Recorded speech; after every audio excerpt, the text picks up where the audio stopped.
तो चलतु आज आम जाना केमी आमर यूट्यूब चैनल रे आमर कॉपीराइट लगी कि ना कौन वीडियो लगी आम केमी जाना आज आम से बाबद कथा प्रथम गूगल ऑन करवा सर्च करवा youtube-studio.com लॉगिन क्लिक करवा क्लिक पर देखो जो ये लॉगिन अच्छे लॉगिन उपर आम क्लिक करवा कंटेंट क्लिक करवा जो फिल्टर अच्छे फिल्टर आम क्लिक करवा आउ फिल्टर क्लिक कले जो कॉपीराइट ऑप्शन अच्छे कॉपीराइट ऑप्शन आम क्लिक करवा देखो मोर ये कौन कॉपीराइट लगी ना वीडियो भी अपलोड होना से किसी शो करूँ आप शो कर जब आप वीडियो अपलोड हो कॉपीराइट लगी देखो आम कॉपीराइट हटाइवाई ये जो ये सी अच्छी ऑप्शन कॉपीराइट ये क्लिक करवा ये क्लिक कले आम कॉपीराइट लगी वीडियो आसो आम एडिट कर कौन कॉपीराइट लगी ना आप जापर ये भाव में कॉपीराइट वीडियो आम शो देखिपर आहरी गोटे कथा मुझे कहीदे आपको जो सेटिंग ऑप्शन अच्छी सेटिंग ऑप्शन क्लिक करवा चैनल क्लिक करवा चैनल देखो 3 नंबर जो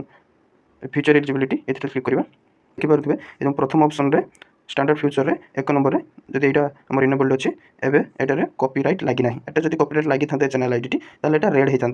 होता आउ एमती लेखा आसता ये जो लेखा रिक्वायरमेंट्स लेखा